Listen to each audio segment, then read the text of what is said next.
Evil is not a metaphor. It's not a ghost in old books or a whisper from history. It's here, right now, breathing down America's neck. You can see it in the streets. You can see it in the endless stream of violence, corruption, and division.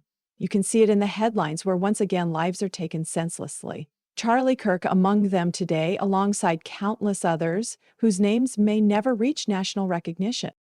And yet, in the face of this, what has America done?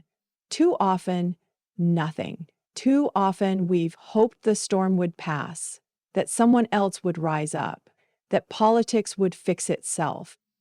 But hope without action is surrender, and surrender is exactly what evil feeds on.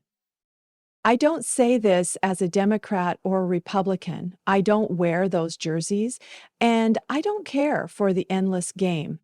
I say this as someone watching a country at war with itself, a people distracted while the real enemy moves freely. Evil doesn't care about your party affiliation. It doesn't care who you voted for. It only cares that you're too divided to stand against it. And America is divided, bleeding from self-inflicted wounds. Families split apart, communities turn into battlefields, neighbors screaming past one another. Meanwhile, the real threats grow bolder. Evil thrives when good people are too distracted to fight. But here's the truth.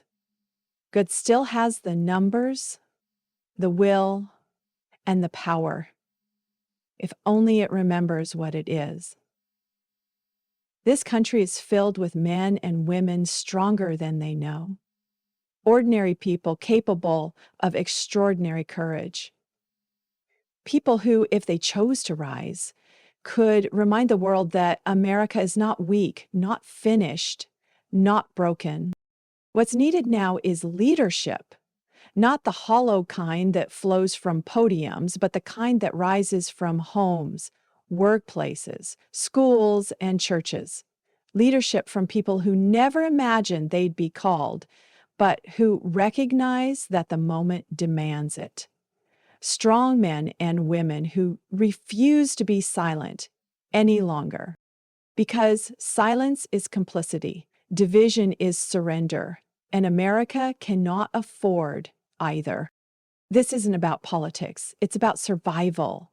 It's about whether this nation will allow itself to be consumed by the darkness clawing at its doors, or whether it will rediscover the grit, unity, and courage that built it in the first place.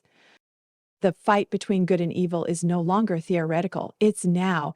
The only question left is whether America will rise or fall. History is watching. Evil is waiting. And the answer rests not in Washington, not in parties, but in the hearts of the people themselves.